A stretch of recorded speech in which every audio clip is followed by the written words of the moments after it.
The London Stock Exchange has a Latin motto, dictum meum pactum. I guess that's how you pronounce it. My word is my bond. It dates back to 1801 when the modern exchange was founded. For most of the next century, transactions worth fortunes were closed with a handshake and a verbal agreement on the trading floor.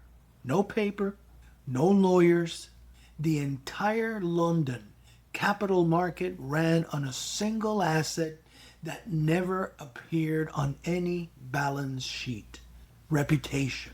The moment a broker's word was suspect, he was finished. The seats at the exchange were technically property.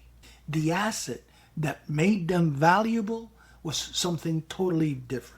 200 years later, in a Chicago office, an 89-year-old firm would prove the same point in the most expensive way possible. I'm Ernie Maldonado, founder and CEO of Gran Minerva, an early warning system that helps you see customer drift before it's too late. Arthur Andersen was 89 years old and had 28,000 employees in the United States when the Enron audit failure became public. In Houston, Andersen's office shredded documents tied to its Enron audits. In March 2002, a federal grand jury indicted the firm.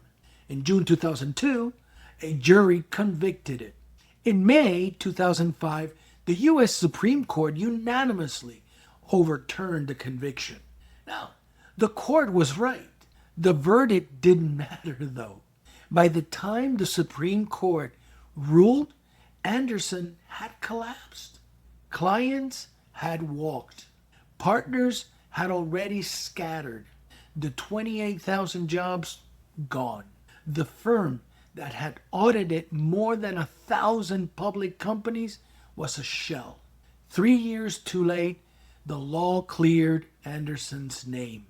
But Andersen wasn't killed by the law. Andersen was killed by trust drift. Here's the part that should matter to any business owner.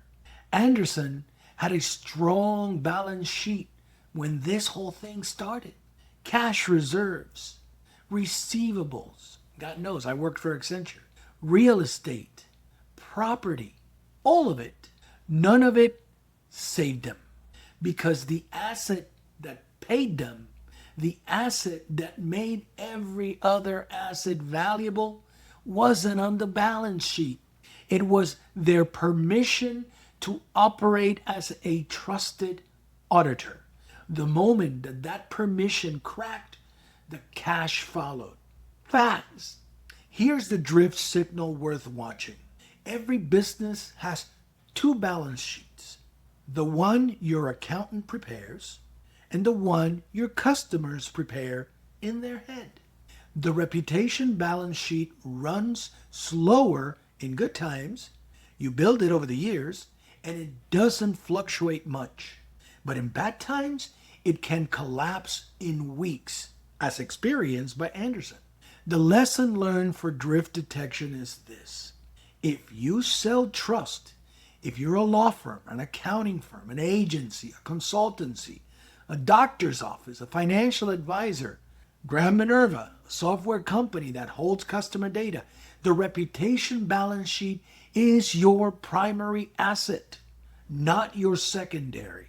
Watch it the way a bank watches its capital ratios. The drift signals are quiet, referral rates slowing, NPS dropping among longtime customers, a couple of high-trust clients suddenly going quiet, a press question that requires a very careful answer. None of those is dramatic, but they're all early. London understood it in 1801. Andersen forgot about it in 2002. Gran Minerva exists to surface drift before the verdict arrives 3 years too late. I'm Ernie Maldonado, and thanks for watching.